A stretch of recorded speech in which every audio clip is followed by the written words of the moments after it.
السلام علیکم ورحمۃ اللہ وبرکاتہ۔ الحمد للہ رب العالمین وبہ نستعین والصلاۃ والسلام علی سید الانبیاء والمرسلین وعلی آلہ وصحبہ اجمعین ومن تبعہم بإحسان الی یوم الدین وبعد۔ باب العلم انواریہ ایجوکیشنل سوسائٹی اور جامعہ انواریہ حیدرآباد کے زیر اہتمام مشکوٰۃ المصابیح کے درس کا سلسلہ جاری ہے۔ آج مشکوٰۃ کی حدیث نمبر 236 پہ گفتگو ہوگی، جو حضرت ابو ہریرہ رضی اللہ تعالیٰ عنہ سے مروی ہے۔ حدیث کے الفاظ ہیں: وعن ابی ہریرہ رضی اللہ عنہ قال قال رسول اللہ صلی اللہ علیہ وسلم المیراء فی القرآن کفر۔ حضرت ابو ہریرہ رضی اللہ تعالیٰ عنہ سے روایت ہے کہ وہ کہتے ہیں کہ اللہ کے رسول صلی اللہ تعالیٰ علیہ وسلم نے ارشاد فرمایا، قرآن کے سلسلے میں جھگڑنا کفر ہے، قرآن کے بارے میں جھگڑنا کفر ہے۔ کیا مطلب اس کا؟ یعنی آیت قرآنیہ کے معنی اور مفاہیم میں اس طرح سے جھگڑا کرنا کہ جس سے لوگ شک میں مبتلا ہو جائیں، یعنی جیسے کہ آیت متشابہات وغیرہ، اس سلسلے میں اس طرح سے شک و تردد کرنا کہ جس سے انکار لازم آ جائے، لوگ انکار کر جائیں آیت قرآنیہ ہونے کا۔ تو اس طرح سے لوگ جب شک میں مبتلا ہو جائیں اس جھگڑے کی وجہ سے، تو ایسا جھگڑا گویا کہ کفر کے قریب پہنچا دیتا ہے۔ یعنی ایسا کرنے والا کافر تو ہوتا نہیں ہے، لیکن البتہ لوگوں کے کفر کا ذریعہ یہ ضرور بنتا ہے۔ ٹھیک ہے، ایک ہے کفر اور ایک ہے کسی فعل کا کفریہ ہونا اور کسی شخص کا کافر ہو جانا، دونوں میں بڑا فرق ہوتا ہے۔ ایسا ہو سکتا ہے کہ انسان کوئی کفریہ کام کرے لیکن وہ کافر نہ ہو، ہے نا، تو کافر انسان کو جلدی نہیں قرار دیا جا سکتا ہے۔ تو گویا کہ قرآن کے سلسلے میں جھگڑا کرنا کفر ہے، یعنی لوگوں کے کفر کا ایک ذریعہ اور سبب بنتا ہے۔ یا یہ جھگڑا چاہے قرآن کے معنی کے سلسلے میں ہو یا آیات کی متواتر قرأتوں کے سلسلے میں جھگڑا ہو کہ یہ آیت جو ہے کلام الہی ہے یا نہیں ہے، چونکہ متواتر قرأتیں بہت متعدد ہیں نا، 6-7 قرأتیں مشہور ہیں۔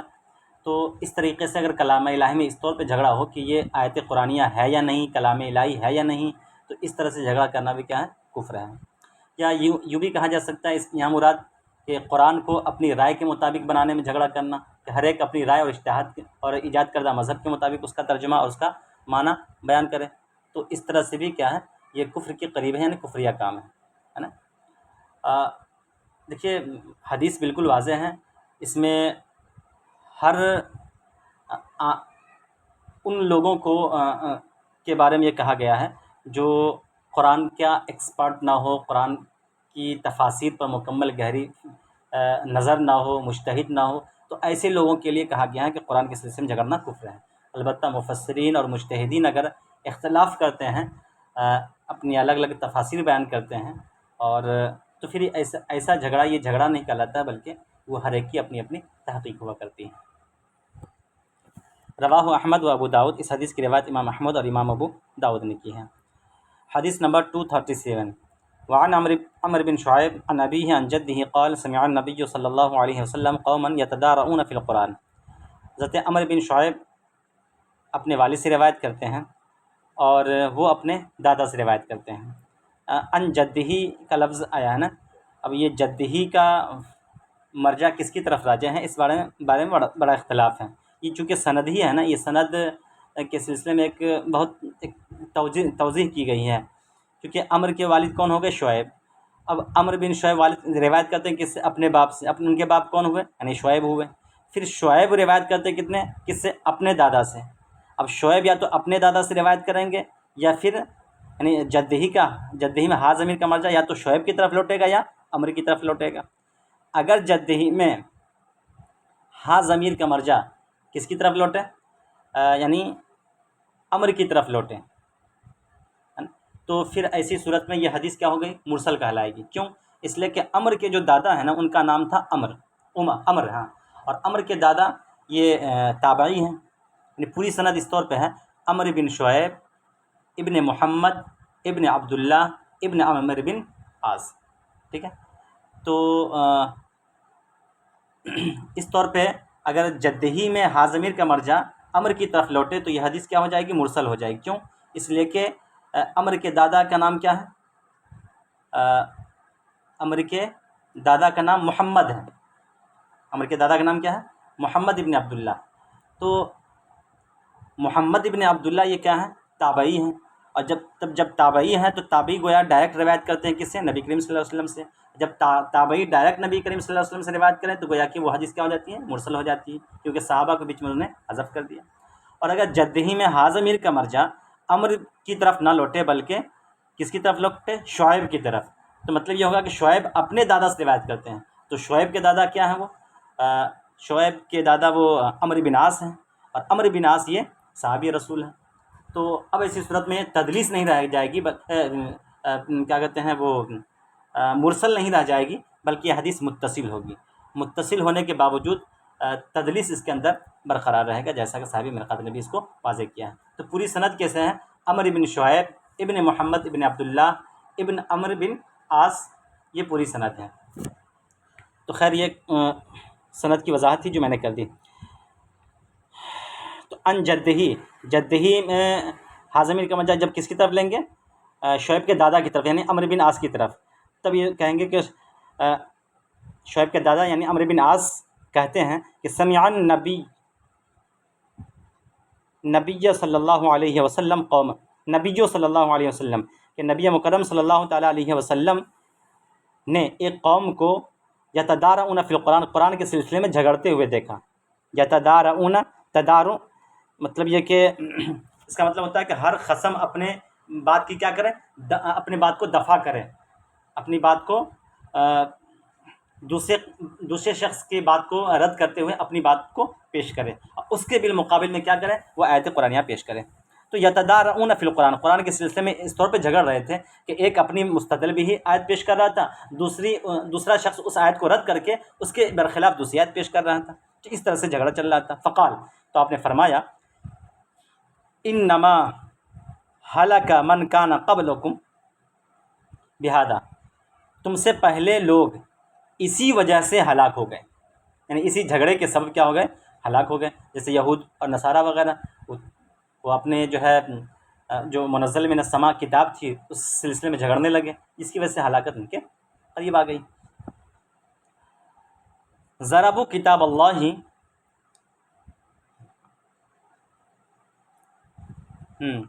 ضربوا کتاب اللہ بعضہ ببعض، کہ انہوں نے بعض کتاب کو بعض سے کیا کر دیا؟ ٹکرایا. ضربوا کتاب اللہ بعضہ ببعض، بعض کتاب کو بعض کتاب سے کیا کیا؟ ٹکرایا.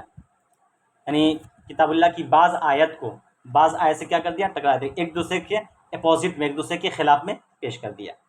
وَإِنَّمَا نَزَّلَ کتاب اللہ یصدق بعضہ بعضا، حالانکہ کتاب اللہ تو اس لیے اتری کہ بعض آیات بعض کی تصدیق کریں. فلا تکذبوا بعضہ ببعض، لہٰذا تم بعض آیتوں کو بعض سے مت جھٹلاؤ. فما علمتم منہ فقولوا وما جہلتم فکلوہ الی عالمہ.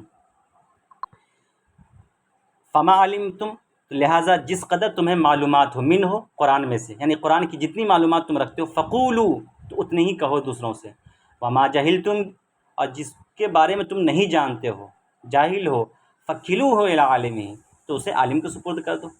یہ حدیث امام احمد نے بھی روایت کی ہے اور ابن ماجہ نے بھی روایت کی ہے. مطلب اس میں کہنا کیا ہے کہ سب سے پہلے تو آپ اس چیز پہ آ جائیں کہ حضور نے کیا فرمایا کہ اس سے پہلے جو تم لوگ تھے، اس سے پہلے جو لوگ تھے وہ قرآن میں جھگڑنے ہی کی وجہ سے کیا ہو گئے؟ ہلاک ہو گئے. اور ان لوگوں نے کیا کیا تھا کہ کتاب اللہ کو مطلب ایک دوسرے کے ساتھ، ایک دوسرے کے خلاف کتاب اللہ کی آیتوں کو بعض کو بعض سے کیا کیا تھا؟ ٹکرایا تھا. اس کی ایک مثال دیکھ لیں، اس سے چیز کلیئر ہو جائے گی کہ مطلب اس کی سچویشن یہ تھی کہ ایک شخص اپنی بات ایک آیت سے ثابت کر رہا تھا، اور دوسرا بھی جو شخص تھا وہ اس کے خلاف دوسری آیت پیش کر رہا تھا، جس سے سننے والے کو ایک شبہ اور ڈاؤٹ اور شک پیدا ہوا. اور اس طور پہ یہ ڈاؤٹ پیدا ہوا کہ ایسا لگ رہا ہے کہ شاید قرآنی آیتیں یکساں نہیں ہیں، ان میں سخت تعارض ہے، بڑا اختلاف ہے.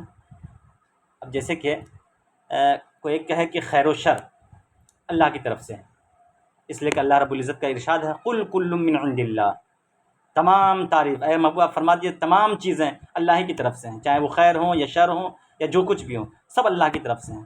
اور دوسرا کہے کہ نہیں، خیر تو اللہ کی طرف سے ہے لیکن شر ہماری طرف سے ہے. جیسے کہ اللہ رب العزت کا قول ہے نا، ما اصابک من حسنۃ فمن اللہ وما اصابک من سیئۃ فمن نفسک، کہ جو کچھ بھی تمہیں بھلائیاں پہنچتی ہیں، اچھائیاں پہنچتی ہیں، خیر پہنچتا ہے، فمن اللہ، تو اللہ کی طرف سے ہوتا ہے. اور جو تمہیں برائیاں اور مصیبتیں پہنچتی ہیں، فمن نفسک، تو وہ تمہارے نفس کی وجہ، تمہاری طرف سے ہے، یہ تمہارے سبب سے ہے. تو یہ ہے قرآن میں جھگڑا جو حرام بلکہ کفر کے قریب پہنچا دیتا ہے. تو اب یہ کہیں گے کہ بھائی ان دونوں کے درمیان توضیح کیا ہوگی؟ تو دیکھیے، اصل یہ ہے کہ تمام خیر و شر سب کے سب سارے امور اللہ کی طرف سے ہوتے ہیں، لیکن یہاں جو کہا گیا ہے کہ بھلائیاں اللہ کی طرف سے اور برائیاں تمہاری طرف سے، یہ اس وجہ سے ہے کہ اگر تم اچھا کام کرو گے، نیک کام کرو گے، تو یہ نیک کام اللہ کی طرف سے نیکیوں کے اترنے، بھلائیوں کے اترنے، مصیبتوں کے دور ہونے کا سبب اور ذریعہ بن جائے گا. لیکن اگر تم کوئی برا کام کرو گے، غلط کام کرو گے، غلط راستے پر چلو گے، تو یہی غلط روی اور غلط راستے پہ چلنا تمہارے لیے مصیبت کا ایک سبب بن جائے گا، تمہارے اوپر آنے والے پریشانیوں کا ایک سبب بن جائے گا. تو گویا کہ تم نے خود ہی غلط راستے کو اختیار کیا، جس وجہ سے مصیبتیں تمہارے سر پر آ گئیں.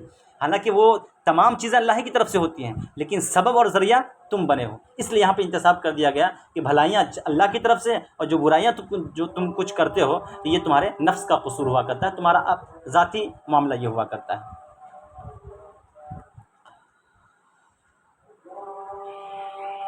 پھر آگے دیکھیں، کتاب اللہ کے نزول کا مقصد کیا تھا، اس کو حدیث میں بیان کیا گیا. مقصد یہ تھا کہ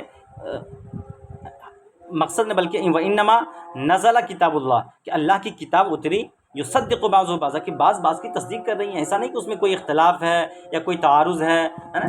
جیسا کہ مطلب یہود و نصارہ کو اپنی اپنی کتابوں میں، تورات انجیل میں تعارض نظر آیا، لیکن آپس میں مطابقت نہیں کر سکے، الگ الگ طرح طرح کے فرقے بنا بیٹھے، ہے نا. لیکن کتاب اللہ میں جو بظاہر جو تعارض نظر آتا ہے، اس کی ایک مناسب اور عمدہ تطبیق ہو سکتی ہے اور ہوئی ہے.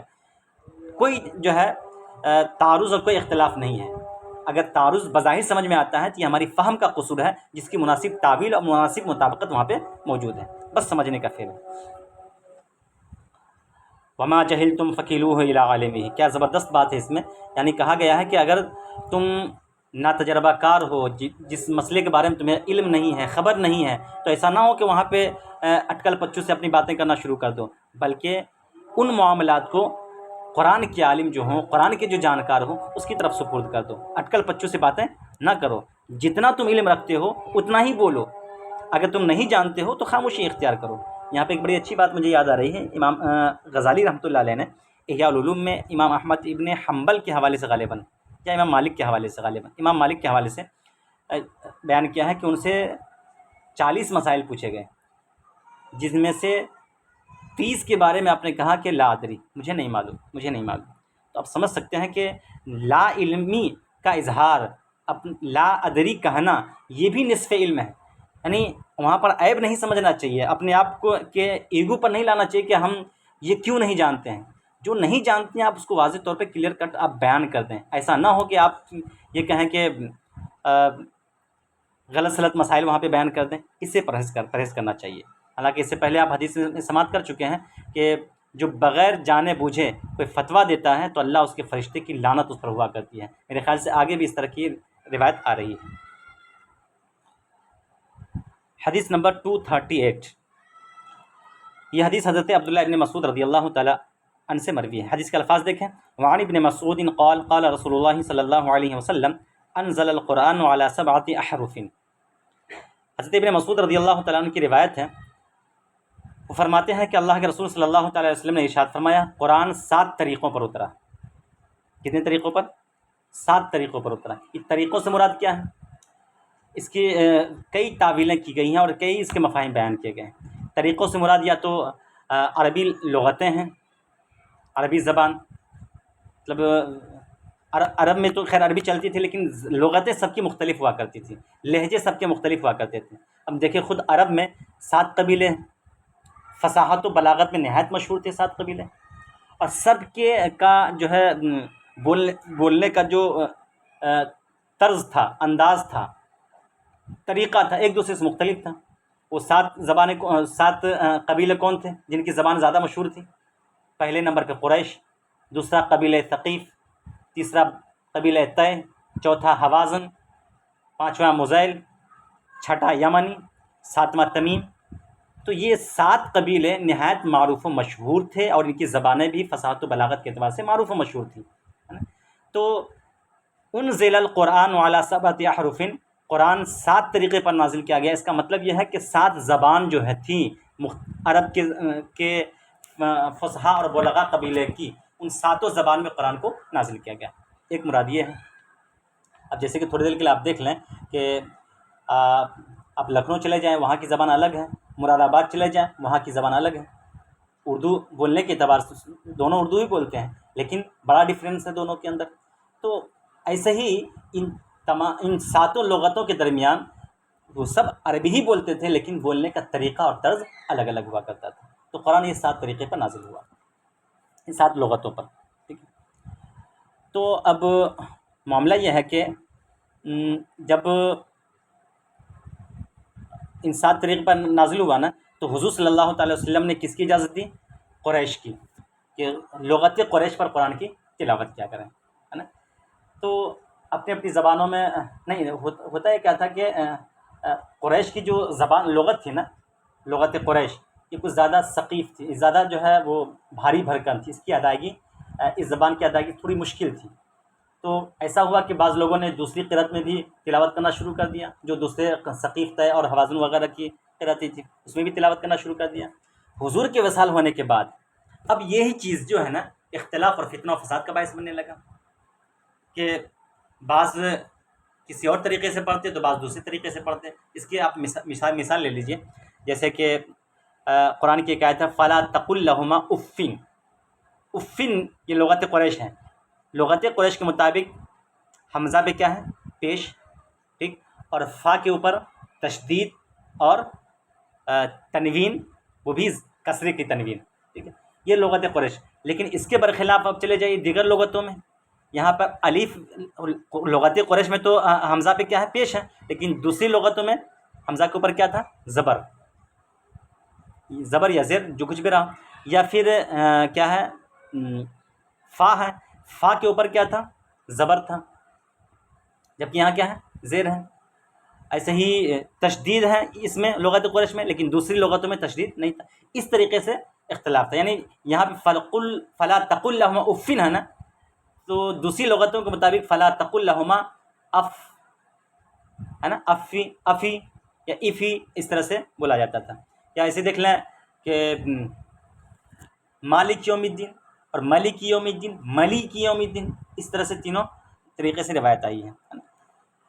تو یا تو یہ مراد ہے کہ 7 لغتیں جو قریش کی تھیں، ہے نا، اس پر اتریں۔ اچھا، میں جو بتا رہا تھا کہ یہ حضور صلی اللہ تعالیٰ وسلم کے پردہ فرمانے کے بعد، عہد رسالت کے بعد، یہ کہ اختلاف کا باعث ہو گیا 7 زبان میں قرأت کرنا۔ تو پھر جب حضرت عثمان غنی رضی اللہ تعالیٰ عنہ کا زمانہ آیا نا، تو آپ نے قرآن پاک کو ایک کتابی شکل میں جمع کیا، ہے نا، اور جمع کرنے کے بعد صرف لغت قریش کا آپ نے لحاظ رکھا، اور بقیہ جو قرأتیں تھیں ان تمام قرأتوں کا آپ نے کیا کر دیا؟ ختم کر دیا، ہے نا، تاکہ مسلمانوں میں اس قسم کا اختلاف نہ ہونے پائے جس قسم کا اختلاف یہود و نصارہ کے درمیان ہوا تھا، ہے نا۔ تو حضرت عثمان غنی کا مقصد یہ اس سے کیا تھا؟ فتنے کو دفع کرنا تھا، فتنے کو دور کرنا تھا۔ تو دیگر 6 لغتیں جو تھیں اس کو آپ نے ختم کر دیا، اور قرآن کریم کو اس کو کیا کہتے ہیں؟ لغت قریش کے مطابق آپ نے جمع کیا، اسی کو مصحف عثمانی کہا جاتا ہے، ٹھیک ہے نا۔ اب یہ سوال پیدا ہوتا ہے کہ جب ایک ہی قرأت پر، ایک ہی لغت پر جب عثمان غنی رضی اللہ تعالیٰ عنہ نے پورے قرآن کو جمع کر دیا، پھر یہ قراء کا اختلاف کیسے ہے؟ تو دیکھیے، قراء کا جو آپس میں اختلاف ہے نا، وہ وقف کا ہے، ایسے ہی اس کے علاوہ کیا کہتے ہیں، معمولی اختلاف ہے، وقف کا ہے، اس کے بعد اشباع کا ہے، اس طرح سے کا اختلاف ہے، باقی زیادہ اختلاف نہیں ہے، ٹھیک ہے۔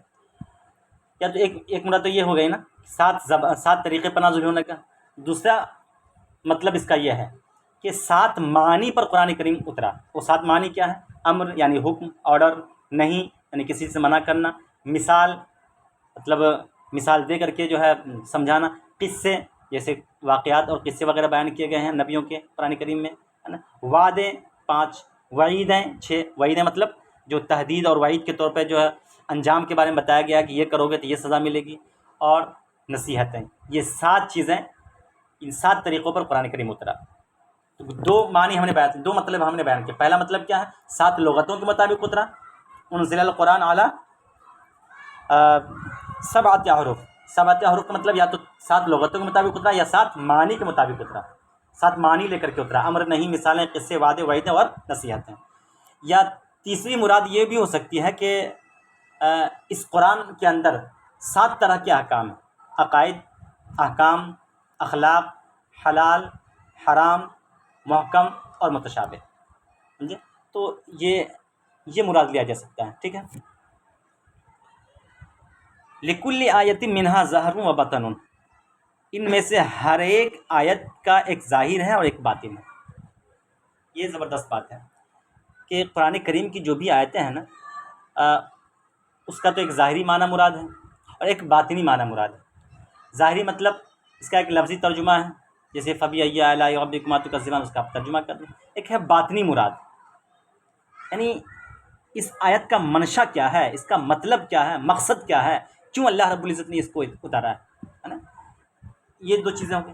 یا پھر یہ کہہ سکتے ہیں کہ ایک ظاہر کا مطلب یہ کہ شریعت اور طریقت دونوں سے تعلق ہے ہر ایک آیت کا، ان میں سے ہر ایک آیت کا تعلق شریعت سے بھی ہے اور طریقت سے بھی ہے۔ یا یہ مراد لے سکتے ہیں کہ ان میں سے ہر ایک آیت کا تعلق یا تو ظاہر احکام سے بھی ہے اور باطنی اسرار سے ہی ہے، مطلب ہر آیت میں کچھ نہ کچھ ظاہری احکام بھی ہوتے ہیں اور باطنی اسرار و رموز بھی پوشیدہ ہوا کرتے ہیں۔ اب ظاہر سے کون مطلع ہوتا ہے اور باطن سے کون مطلع ہوتا ہے نا؟ تو اس کے بارے میں کہا گیا کہ ظاہر وہ ہے جس پر سب علماء مطلع ہو جائیں، ہے نا، جو علماء قرآن ہیں، قرآن کے جو جانکار ہیں، اور باطن وہ ہے جس سے صوفیاء کرام باخبر ہوتے ہیں۔ یا یوں بھی کہہ سکتے ہیں کہ ظاہر وہ ہے جو نقل سے معلوم ہو اور باطن وہ ہے جو کشف سے معلوم ہو۔ وَلِكُلِّ حَدٍّ مُطَّلِعٌ، اور ہر ظاہر و باطن کی ایک حد ہے جہاں سے وَلِكُلِّ حَدٍّ مُطَّلِعٌ، اور ہر ایک کے لیے ایک کیا ہے، جائے اطلاع ہے۔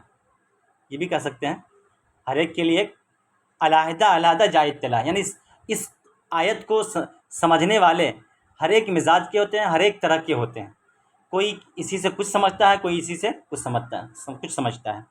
دیکھیے مطلع ہے یا مطلع ہے، یہ مطلع ہونا چاہیے میرے خیال سے، ٹھیک ہے۔ اس میں مطلع بھی بعض لوگوں نے کہا ہے کہ مطلع کا مطلب ہوگا کہ وہ پہاڑ کی چوٹی یا ٹیلا جہاں سے دور تک چیزیں دکھائی جا سکیں، تو تب مطلب یہ ہوگا کہ قرآن کے ظاہر و باطن معلوم کرنے کے علیحدہ مقامات ہیں، علیحدہ اس کے جو ہے یہ ہیں۔ تو چنانچہ اس آیت کا جو ظاہر ہے اس کا علماء سے تعلق ہے اور باطن کا مشائخ سے تعلق ہے، یا ظاہر کا تعلق قال سے ہے اور باطن کا تعلق حال سے ہے، یا ظاہر کا تعلق نحو سے ہے اور باطن کا تعلق فنا اور محو سے ہے، ٹھیک ہے۔ یا اس طرح سے بھی آپ کر سکتے ہیں۔ گویا کہ آپ یہاں پر ایک بڑی اچھی بات ہے، رواہ فی شرح السنہ، اس حدیث کی روایت، اس حدیث کو مصنف نے شرح السنہ کے اندر بیان کیا ہے۔